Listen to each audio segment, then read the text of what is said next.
Bem, pessoal, vamos aqui continuar nossa resolução de questões. Dessa vez eu vou trazer para vocês uma questão que foi feita pelo CESP, mas no formato ABCDE, porque o CESP também faz questões com esse formato. Vamos lá dar uma olhada. Olha só.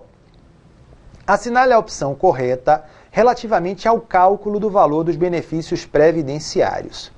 À assegurada especial é garantida a concessão do salário maternidade no valor de um salário mínimo, desde que se comprove o exercício de atividade rural de forma contínua nos 9 meses imediatamente anteriores ao do início do benefício. Essa alternativa está errada, por quê? Porque não são 9 meses. Vamos lá na tela branca, que a gente aí vai dar uma resumida no que a gente, em relação ao salário maternidade. Olha só, qual é a carência em relação ao salário maternidade? Ó, carência do salário maternidade. Bem, salário maternidade, olha só, para as seguradas empregada doméstica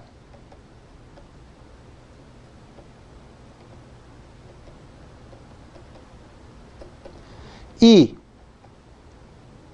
trabalhadora avulsa, para essas seguradas, o que é que acontece?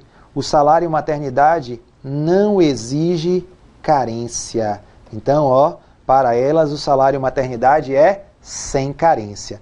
Porém, para as seguradas contribuinte individual, para a segurada facultativa e para a segurada especial, ó, qual é a carência do salário maternidade para essas seguradas? É de 10 contribuições mensais. Sendo que, olha só, em se tratando de segurada especial, se ela não faz aquelas contribuições facultativas do mesmo modo que as contribuintes individuais, para ela, olha só, para que ela faça jus ao salário maternidade, basta que ela comprove o quê? O exercício, ó, o exercício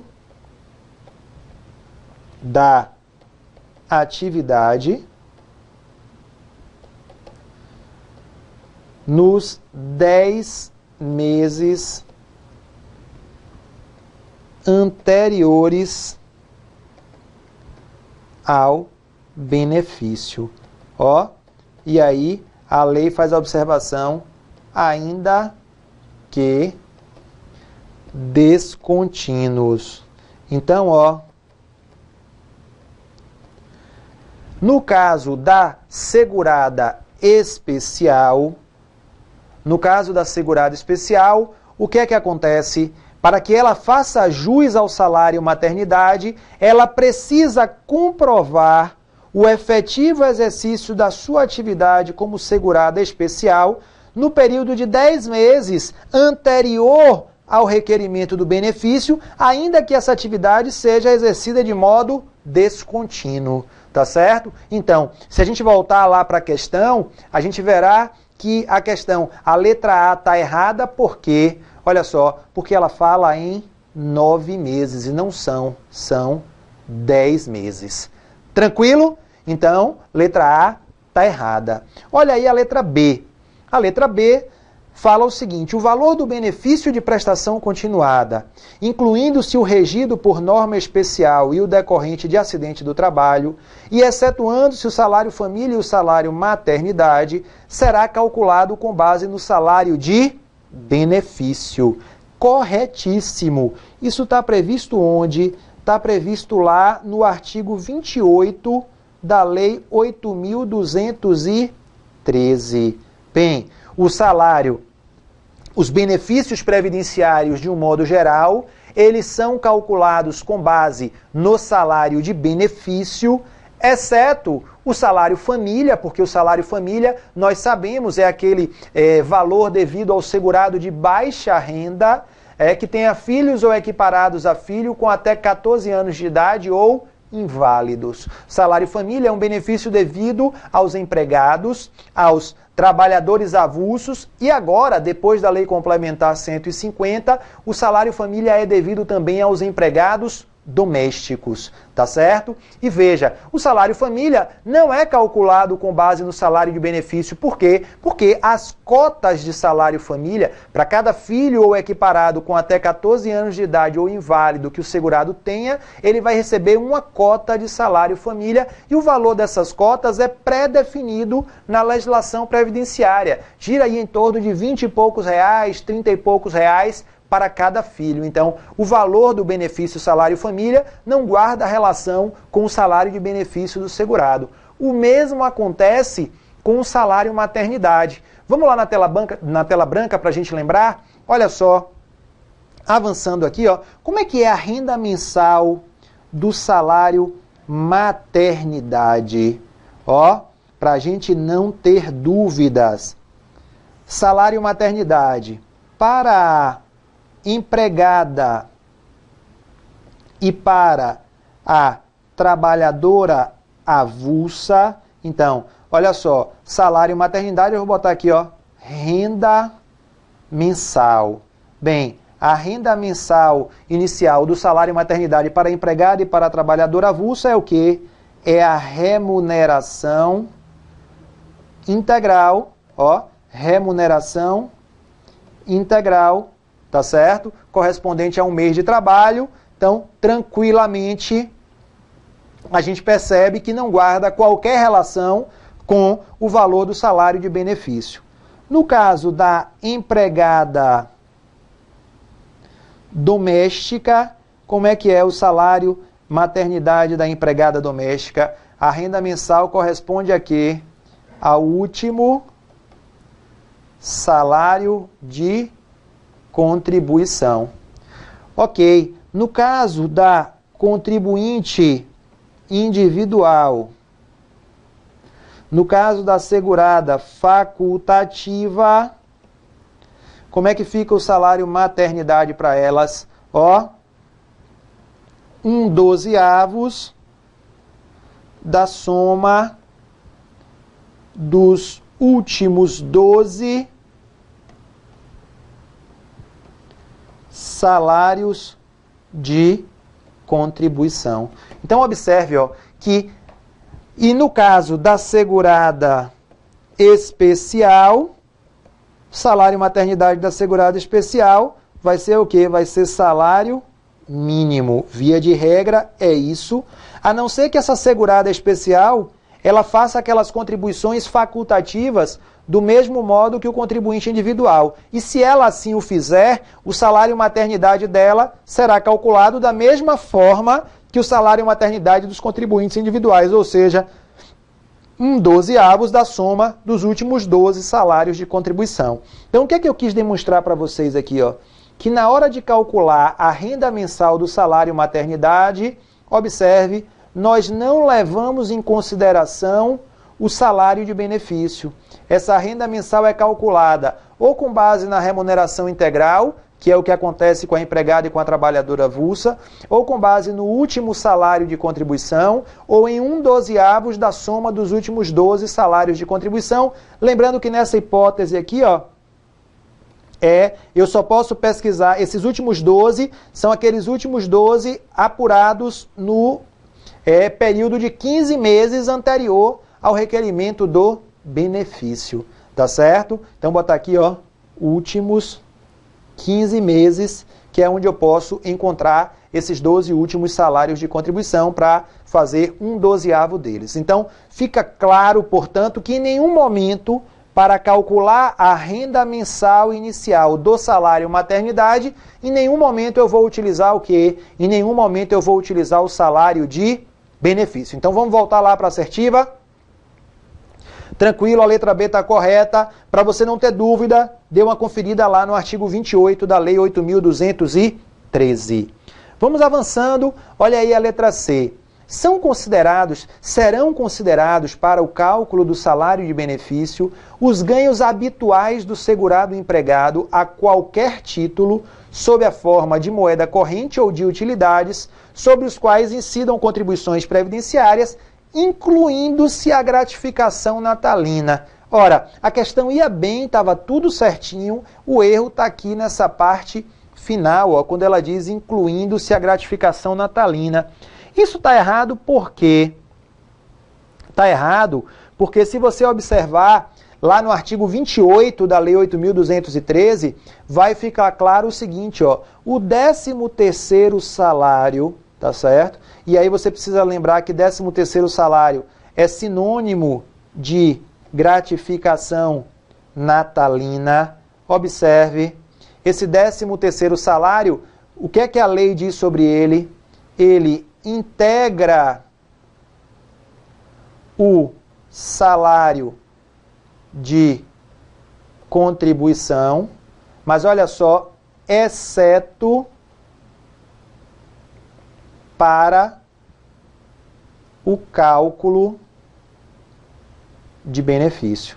Então, o 13º salário, ele integra o salário de contribuição, exceto para o cálculo de benefício. Ou seja, vai existir contribuição sobre o 13º salário, entretanto, na hora de calcular aquela média aritmética simples dos maiores salários de contribuição, os valores relativos ao 13º salário não serão levados em consideração. Ok? Vamos lá. A letra D. O valor mensal do auxílio acidente não integra o salário de contribuição para cálculo do salário de benefício de qualquer aposentadoria paga pelo RGPS. Está errado também isso aqui. Vamos lá na tela branca para a gente entender melhor como é que funciona. Olha só, vamos supor, a gente está aqui um segurado, olha só, esse segurado, o que é que aconteceu com ele? Ele tem aqui um determinado período de contribuição, depois aqui nesse momento ele sofre um acidente. Sofreu um acidente, então durante esse período aqui, ele vai estar recebendo o quê? Auxílio doença. Ok. Ora, nesse momento aqui, ele tem fim do auxílio doença. Vamos botar aqui, ó. Ele teve alta médica, então houve o quê? O fim do auxílio doença. Mas, como ele ficou com uma sequela definitiva que lhe reduz a capacidade laboral, aqui também, o que é que houve, ó? Ele deixou de receber o auxílio doença, mas aqui, a partir desse momento, ó, ele vai receber o auxílio acidente. E aí eu retomo aquilo que eu falei com você há pouco, ó. O auxílio acidente, ele não é um benefício por incapacidade. O cara, nesse período aqui, ele vai estar trabalhando. Então, em cada um desses meses aqui, o que é que vai estar acontecendo?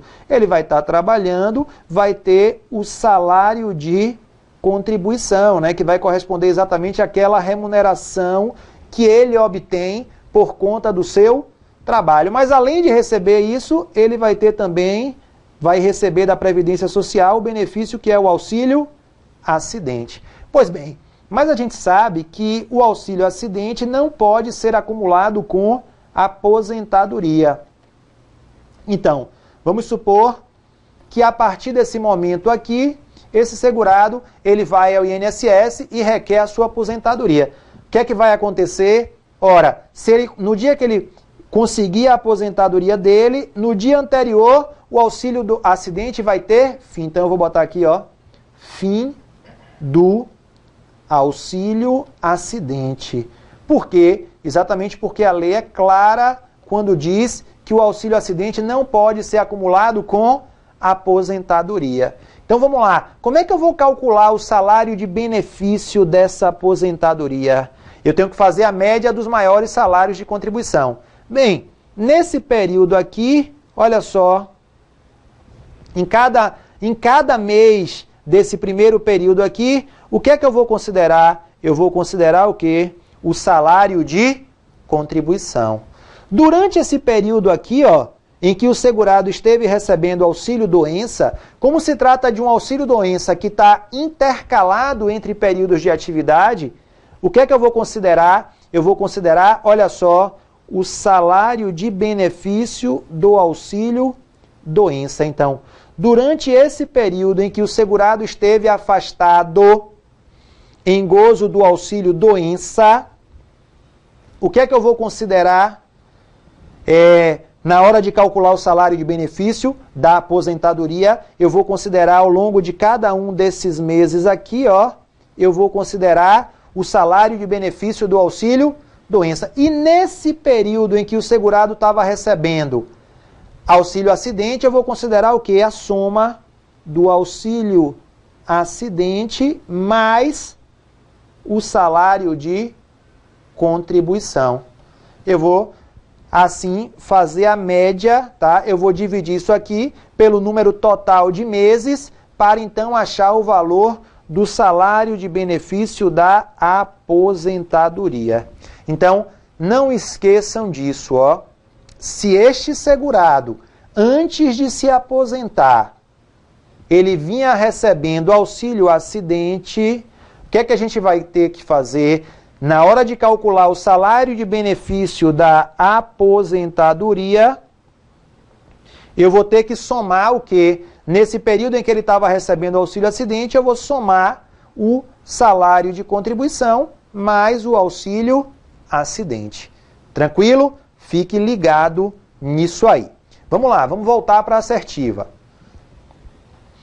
Então, está errada, por quê? Porque diz que o valor mensal do auxílio-acidente não integra o que não é verdade. Como a gente acabou de ver, o valor mensal do auxílio-acidente, ele integra o salário de contribuição somente para cálculo do salário de benefício de qualquer aposentadoria. Isso está onde? Isso está lá no artigo 28, parágrafo 7º da Lei 8.212.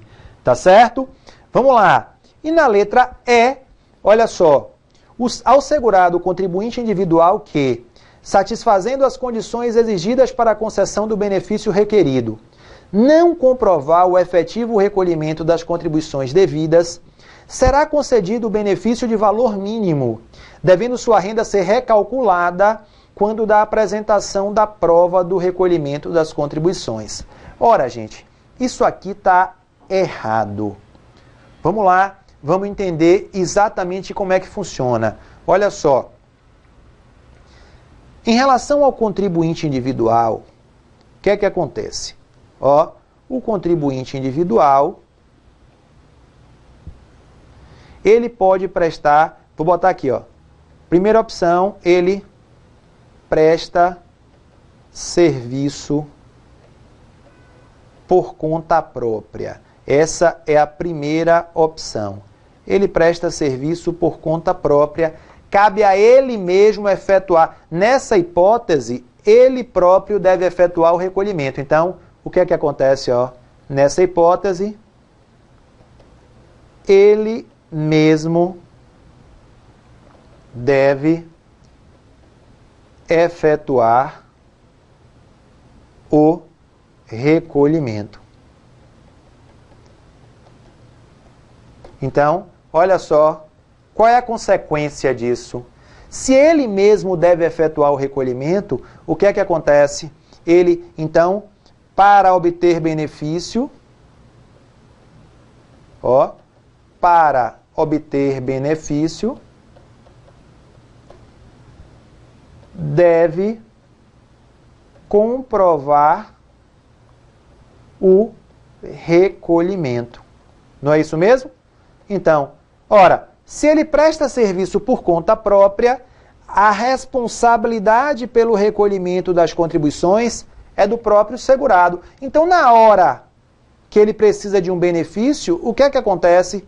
Ou ele comprova que fez o recolhimento, ou então aquele mês não vai ser computado para fins de benefício. Mas existe outra possibilidade que é essa aqui, ó. Esse contribuinte individual pode prestar serviço, olha só, para empresa ou para uma entidade beneficente de assistência social que seja beneficiária da isenção. Bem, nessa hipótese aqui, ó, cabe à empresa ou à entidade beneficente de assistência social descontar e recolher a contribuição do segurado. Então, aqui, quando o segurado contribuinte individual, quando ele presta serviço para uma empresa ou para uma entidade beneficente de assistência social, cabe a essa empresa ou a essa entidade beneficente recolher a contribuição do segurado. E aqui, qual é a consequência disso para ele? Ó, o recolhimento é presumido. Significa dizer que mesmo que esse tomador dos serviços, mesmo que essa empresa ou essa entidade beneficente não tenha efetuado o recolhimento, ainda assim ele vai receber o benefício dele no valor normal. Vamos supor, por exemplo, olha só, que o salário de contribuição, vamos imaginar, por exemplo, que o salário de contribuição desse segurado tenha sido sempre, ó, no valor de R$3.000. Veja, na hipótese 1, então, suponha que esse segurado, que é um contribuinte individual, olha só, que ele sempre recebeu todo mês R$3.000. Bem, se eu estou falando de um contribuinte individual que presta serviço por conta própria, das duas, uma, ou ele comprova o valor desses recolhimentos, ou então ele não vai ter benefício. Ora, se eu estou falando de um contribuinte individual que prestou serviço para a empresa ou para a entidade beneficente, se ele comprova que prestou o serviço, que o salário de contribuição dele foi de R$3.000, ele terá o benefício calculado com base nesse salário de contribuição de R$3.000, ainda que a empresa ou a entidade beneficente não tenham efetuado o recolhimento. Exatamente por quê? Porque esse recolhimento ele é presumido.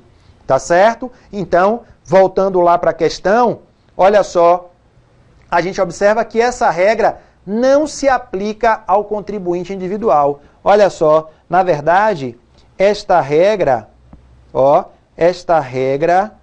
ela aplicava-se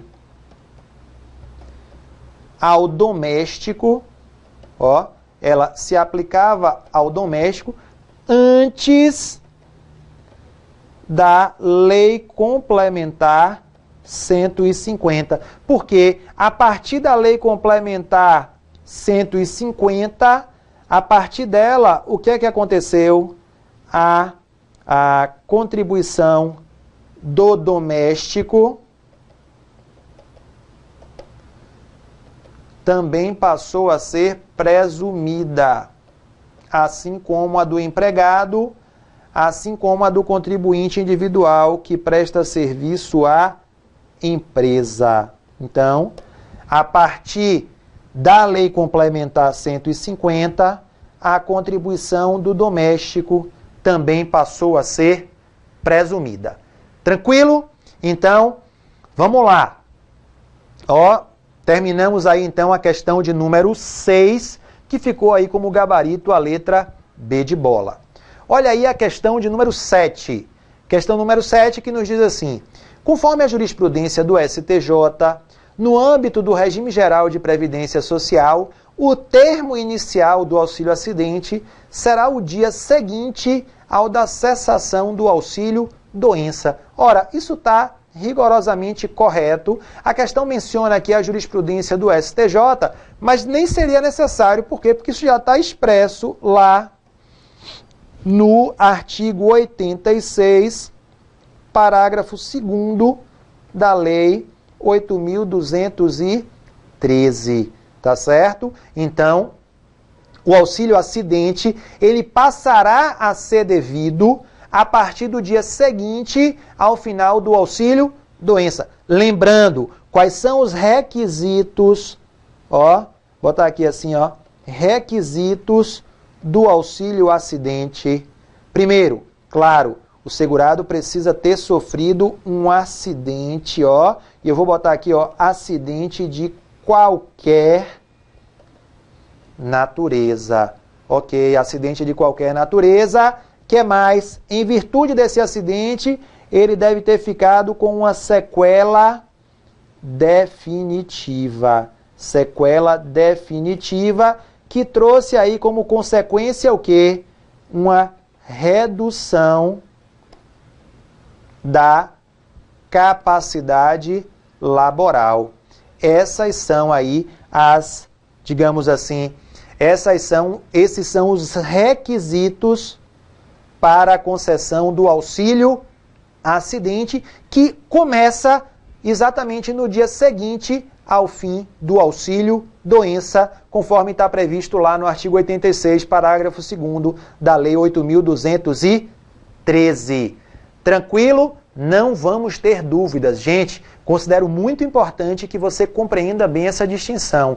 Uma coisa é o auxílio-doença. Por que o segurado recebe auxílio-doença? Porque ele está impossibilitado de trabalhar em virtude das lesões que sofreu. Ele está temporariamente incapacitado para o exercício da sua atividade. O auxílio-doença, ele é devido somente por causa de uma doença? Não. O auxílio-doença, o melhor nome para ele, na verdade, seria auxílio-incapacidade. Porque fundamental para que o segurado receba o auxílio-doença é o fato dele estar temporariamente incapacitado de exercer a sua atividade habitual por um prazo superior a 15 dias consecutivos. Se isso acontece, não importa se essa incapacidade é motivada por uma doença ou por um acidente, nos dois casos, o benefício devido ao segurado é o auxílio-doença.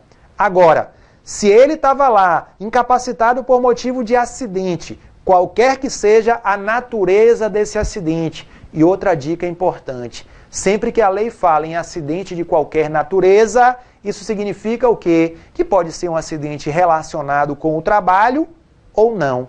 Então, se o segurado estava lá, recebendo auxílio-doença, porque estava temporariamente incapacitado de exercer suas atividades habituais em virtude de um acidente que sofreu. Ok.